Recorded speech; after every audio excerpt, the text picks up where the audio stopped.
सारी बीमारियों का इलाज इसी में है। पहला और तीसरा सूत्र। दूसरे सूत्र में जिसमें पूरी दुनिया है, तो दुनिया की अच्छी चीजें भी होंगी और दुनिया की विपरीत चीज भी तो होगी।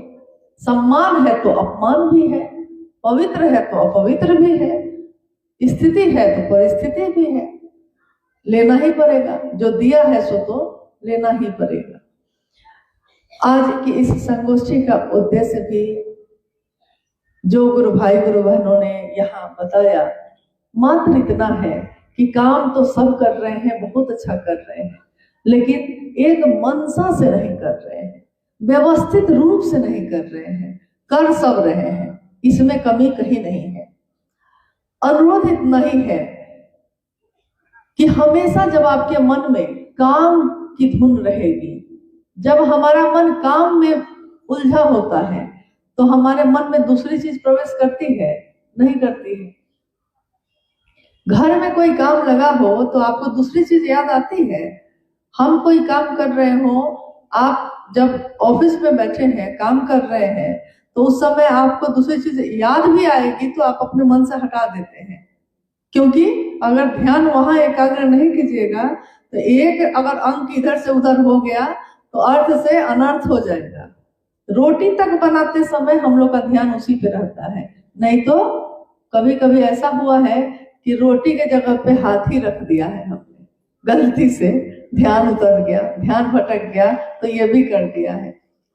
तो कम से कम शिव भाव में इतना भर तो हम कर सकते हैं कि एक मनसा से साथ मिलके साथ मिलके चलने का अर्थ ये नहीं होता है कि हम लोग जितने लोग बैठे हैं चलिए सब एक साथ बाहर हुजूम की तरह निकल जाते हैं, ऐसा नहीं है। हम अलग अलग जगह पे रहने वाले लोग हैं, लेकिन हमारा मन, हमारा उद्देश्य तो एक हो सकता है। पूरी धरती पे कोई बात हो रही है, लेकिन हमारा आपका उद्देश्य अगर एक होगा तो कहीं संघर्ष है, कहीं संघर्ष नहीं है। साहब ने जब भी महादेव की बात देनी चाहिए, उन्होंने कहा,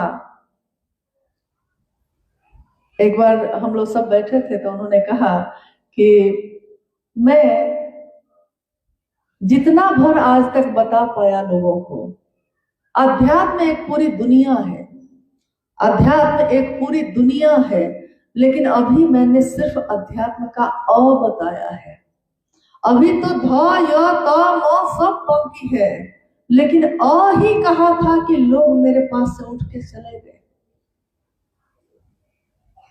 कि समझ गए साहब, समझ गए। इतनी ही ना बात है कि महादेव को अपना गुरु मानना, तीनों सूत्र करना, शिव का शिष्य बनना, इतनी ही तो बात है। अब आपकी क्या जरूरत? कहते हैं कि मतलब निकल गया तो पहचानते नहीं, वो जा रहे हैं ऐसे जैसे जानते नहीं। मतलब महादेव की बात समझ गए, अब हम खुद करेंगे। अब लोग जाने कि हम ही साहब हैं, अब लोग जाने कि हम ही ये हैं। ये ऐसी एक बात है, एक ऐसी पीड़ा जो साहब को असंख्य जगहों से मिली। उन्होंने कहा कि अभी तो बहुत सारी चीजें बाकी ही थी। उसी पे हंसते हंसते उन्होंने कहा कि एक बार क्या हुआ कि हवाई जहाज तो उड़ा लिया, लेकिन उतारेंगे कैसे ये तो जाना ही नहीं। हवाई जहाज उड़ाना तो शुरू में सीख लिया किसी ने, है तो कहानी एक आध जगह कहीं भी है शायद मैंने, लेकिन ये बात बहुत कुछ समझाती है हमको, आपको, क्योंकि ज्ञान ही लेना है ना, समझ ही लेनी है तो पूरी की पूरी लीजिए। अधकचरा ज्ञान तो और खतरनाक होता है, और ज्ञान के कांटे, अज्ञान को ज्ञान के कांटे से निकाला जाता है, लेकिन दोनों फेंक दिए जाते हैं एक दिन। हुआ ये कि एक व्यक्ति है, तो ये कहानी ही है, तो घटना ही, लेकिन ये बताती है हमको कुछ। एक व्यक्ति ने हमेशा पायलट बनने का सपना देखा। मैं पायलट बनूंगा, हवाई जहाज उड़ाऊंगा, सीधे शब्द में कहिए तो हवाई जहाज का ड्राइवर, मैं पायलट बनूंगा। नहीं बन सका, कुछ गरीबी या कुछ लाचारी, परिस्थिति वैसी नहीं बनी, नहीं हो गई, उतर गया। तो वो चढ़ा तो किसी यात्री की किताब छूट गई होगी, उस पर लिखा हुआ था ऊपर एक दिन में हवाई जहाज कैसे उड़ाए, एक दिन में हवाई जहाज कैसे उड़ाए, इसको सीखिए। इतना पढ़ते उसको लगा कि यही तो हम ढूंढ रहे थे, अब तो मिल गया। हवाई जहाज के अंदर भी है, कोई है भी नहीं, सब तो नीचे उतर गया, उड़ा ही लेते हैं आज। तो उसने जल्दी जल्दी में बेकरारी में किताब को पलटना शुरू किया, पहला पन्ना। और उस दिन साहब के कहने पे हम लोग कितना हंसे थे। साहब ने कहा पहला पन्ना, लाल बटन दबाइए तो हवाई जहाज स्टार्ट हो जाएगा। उसने तुरंत लाल बटन दबाया। दबाने के बाद दूसरा पन्ना देखा, दूसरे पन्ने में था कि हरा बटन दबाइए तो टेक ऑफ करेगा, हवा में उड़ जाएगा। बिना कुछ सोचे उसने हरा बटन भी दबाया। सोचना ही नहीं है इसमें, सोचना क्या, एक दिन में तो सीख ही लेना है। हवाई जहाज हवा में है। फिर लिखा है तीसरा पन्ना, पीला बटन दबाइए तो हवाई जहाज अब सीधे उड़ेगा। पीला बटन दबाया। अब उसने पीला बटन दबाने के बाद जब हवाई जहाज हवा में आ गया, चलने लगा, दौड़ने लगा, उड़ने लगा, तब उसने सोचा कि अब आराम से बैठ के देखते हैं पन्ना सबको।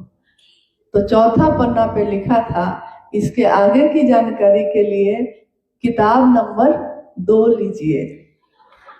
अब उसने सोचा कि अब क्या उतारेंगे कैसे हम।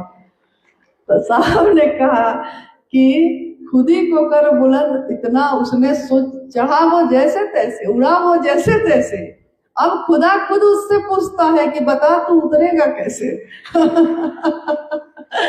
देखिए, शिव शिष्यता एक भाव है जो शिव की तरफ उन्मुख करता है हमको आपको। साहब ने इतना ही तो कहा है, कहा सुना निकल गए दुनिया में, शिव की चर्चा करेंगे धूम मच गई। शिव की चर्चा ऐसा वैसा वैसा, जो सीखा है वही दूसरे को बता दिए। सम्मान मिलने लगा। कभी ना कभी तो फंसिएगा, कभी ना कभी तो हम लोग फंसते ही हैं, क्योंकि सारा चीज तो हम लोग जानते नहीं है। सब अखंड तो सिर्फ शिव है, बाकी तो सब खंड खंड में है। ज्ञान की सारी धारा उन्हीं से निकली है। शिव ज्ञान देते हैं तो शास्त्र आरेखित होते हैं। तो जब हंसते हैं तब लगता है कि अरे महादेव से देह तो मांगे नहीं, महादेव को प्रणाम करना तो भूल ही गए।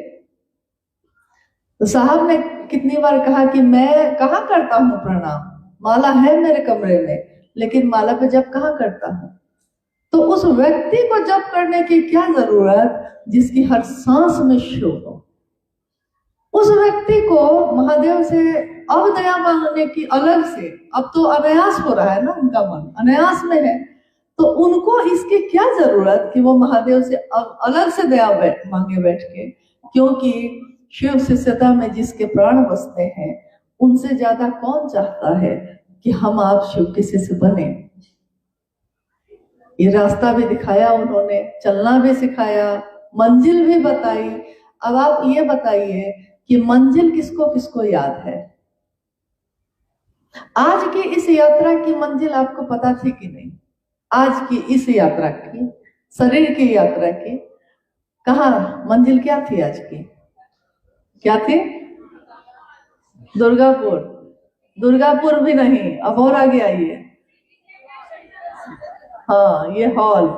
अच्छा, बैनर पे पढ़ के सुन पढ़ बताया जा रहा है। हाँ, आज की इस यात्रा की मंजिल हमको भी पता है, आपको भी पता है। हम लोग कहाँ कहाँ से आए? हम तो रांची से आए। आप कोई दुर्गापुर के अलग अलग, कोई अंडाल से आया होगा, कोई दुर्गापुर से आया है, कोई कलकत्ता से भी। तो हम पहुंच गए कि नहीं? शिव शिष्यता की मंजिल क्या है? परिणाम है ना इसका। शिव को गुरु माना है ना हमने, किस लिए माना? कोई किसी का विवाह करता है, विवाह का परिणाम क्या है कि अब विवाह हो गया है तो आप पति हैं, आप पत्नी हैं। इससे पहले तो नहीं थे। तो अब पति पत्नी तो हो गए, लेकिन अब परवाह शुरू होती है। रिश्ता बनाने के लिए किसी चीज की जरूरत नहीं है, अब परवाह शुरू होती है। मंजिल है भगवान शिव स्वयं। रास्ता है शिव शिष्यता का राजमार्ग, और तीनों सूत्र पाथेय है। यानी रास्ते में, जैसे अभी बहुत लोग को देखिए सबके हाथ में पानी का बोतल है, प्यास लग रही है तो पी रहे हैं ना। पाथेय का अर्थ होता है रास्ते में भूख प्यास लगे तो जो खाने पीने की चीज हम रखते हैं वो चीज। शिव शिष्यता के रास्ते में जब भी आपको मन को एकाग्र करने की जरूरत पड़ती है तो तीनों सूत्र काम आते हैं। लेकिन मंजिल पता है कि नहीं? मंजिल है भगवान शिव स्वयं। न आपकी मंजिल हम है, न मेरी मंजिल आप है। रास्ता एक ही है, अलग अलग रास्तों से आके हम उस मूल रास्ते पे मिल रहे हैं। लेकिन मंजिल अगर याद रहेगी, मंजिल अगर पता है, संकल्प अगर पता है, तब रास्ते में कोई संघर्ष नहीं, किसी से कोई शिकायत नहीं, समय ही नहीं है। सावन में कभी शिवशिष्य होके तो फिर नहीं गए, शिवशिष्य होने के बाद तो नहीं गए। बचपन में 3 बार गए थे कांवड़ लेकर। आप में से भी कोई कभी गया है क्या? देवघर में हम लोग सावन में कांवड़ में जल लेकर जाते थे। मेरे पिताजी हर साल जाते थे, हम 3 साल जा पाए। आप में से कभी कोई देखा होगा या कभी गया होगा? गए हैं कोई आप में से? कोई जब गए थे तो रास्ते में कौन कौन आदमी मिला था, याद है क्या? उस समय भी, अगले दिन भी आपको याद था कौन कौन मिला? हाथ में क्या था? शिव के नाम का संकल्प कहा जाता है। उस जल को संकल्प लिया है आपने, चले थे तो रास्ते में, उस रास्ते में कंकर पत्थर थे कि नहीं? एक जगह तो सुइया पहाड़ भी मिला था। उस समय तो सुइया पहाड़ में सही में सुई जैसे चट्टान थे। अब सुनते हैं कि अच्छा हो गया है। सुइया पहाड़ ने पैर को छालों से भर दिया था, अंगूठे का नाखून भी उखड़ गया था। ऐसा बहुत लोगों के साथ होता है। जब भी आपने देखा होगा कि कोई अगर उसके लिए कि आप जहां से संकल्प लेते हैं और जहां पे जल चढ़ाना है, उसके लिए एक रास्ता बना होता है। क्या रास्ता बना होता है कि नहीं? कच्चा पक्का रास्ता तो बना होता है। जिसको भी उस मंजिल तक पहुंचना है, उसको उसी रास्ते पे चलना होगा कि नहीं? चलना तो होगा उसी रास्ते पे। शिव शिव नाम का संकल्प है, जल है। इसका जल का मंत्र है बंग। हालांकि उसका अपभ्रंश हो गया है तो बोल बम लोग कहते हैं, ऐसे उसका बोल वंग है। वंग मतलब जल का मंत्र, बीज मंत्र। लेकिन बम बम बोला है आपने, बोल बम, वंग नहीं बोला है। सबने बोल बम बोला है, लेकिन भाव आपके सही है।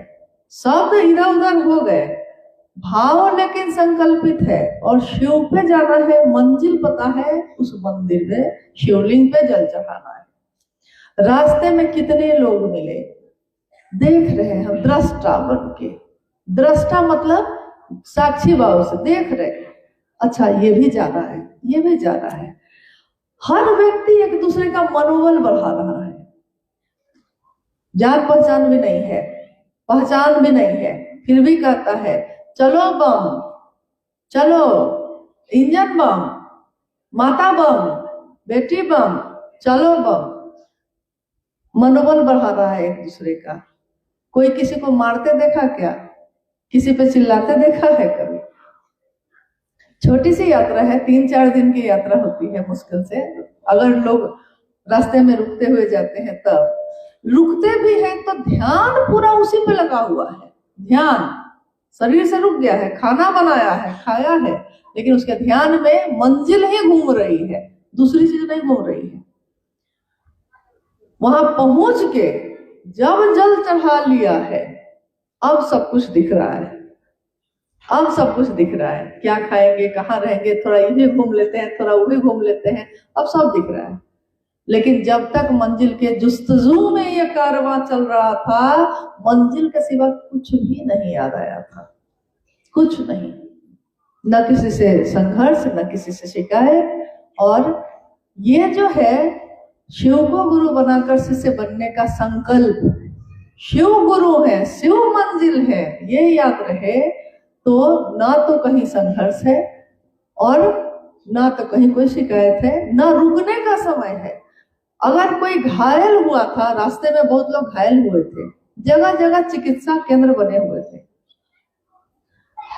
उपचार करने के लिए, प्राथमिक उपचार करने के लिए। कुछ लोग दवा लेके आए थे तो दवा लगा ले रहे थे, फिर से पट्टी बांध के चल रहे थे। यानी कि जो उस रास्ते पे है, एक जिज्ञासा का उत्तर दीजिएगा मुझको। अगर आप में से कोई रुका होगा किसी राहगीर के लिए, मदद के लिए, रुक गया है, घायल हो गया है, थक गया है, कंधा दिया है आपने चलने के लिए, लेकिन उस रास्ते पे जो लोग होंगे उसी के लिए ना आप रुके होंगे, उसी की मदद की होगी ना आपने। या लोग जो करते हैं, अगर किसी और रास्ते से कोई जा रहा होगा तो आप में, हम में से कौन ऐसा है जो लौटेगा उसके लिए, जो दूसरा रास्ता पे जा रहा है। अब मूल रास्ते पे वो नहीं जा रहा है, मूल रास्ते पे चल रहे हैं लोग, तो अपने ही भाई हैं, अपनी ही बहन है, घायल होंगे तो रुकेंगे, उनका उपचार करेंगे, उनके घायल मन को समझाएंगे। शरीर थक गया है, मन थक गया है तो कंधा देंगे। शर्त एक होनी चाहिए कि रास्ता तो एक होना चाहिए, शर्त इतनी है, रास्ता एक होना चाहिए। और ये पूछा नहीं जा रहा है, ये तो स्व अनुशासन शिव शिष्यों का होना चाहिए। जैसे उसको सब चीजों के बारे में पता है, उसको ये भी पता है कि हमको शिव शिष्यता में क्या करना चाहिए। भजन बज रहे थे, शायद आपको अच्छा लग रहा होगा, लेकिन लगता है कि कितना जल्द भजन अब खत्म हो कि बात कर सके, हम बात कर सके, इसलिए कि बहुत कीमती समय है आपका भी और मेरा भी। हर वो चीज बेशकीमती है जिसको पैसे से नहीं खरीदा जा सकता। पानी को पैसे से खरीद सकते हैं, खरीद सकते हैं। अभी आप कहिएगा कि बोतल में तो मिलता है, खरीद लेंगे, लेकिन क्या आप पानी की कीमत लगा सकते हैं? नहीं लगा सकते। मिट्टी की, अग्नि की, हवा की, आकाश की, सांस की, जीवन की, ये जो समय अभी का है, इसकी क्या कीमत है? हॉल की कीमत है। हॉल को बुक करने के लिए कीमत लगी है, लेकिन आपका जो समय है, मेरा जो समय है, ये बेशकीमती चीज है जिसकी कोई कीमत ना आप मुझको दे सकते हैं, ना मैं आपको दे सकती हूँ। और साहब श्री ने बंगाल की ही संगोष्ठी हुई थी शाखा मैदान में, आप में से कुछ लोग 29 अक्टूबर को हुई थी, आप में से कोई उस संगोष्ठी में शामिल हुआ था? आप में से कोई? साहब के द्वारा ये कार्यक्रम, 3 दिनों का ये कार्यक्रम शाखा मैदान में था। 29 अक्टूबर सन 1916 2016। आप में से कोई उसमें शामिल हुए थे? आप लोग शामिल हुए थे ना? आप लोग कोई इधर शामिल हुए थे?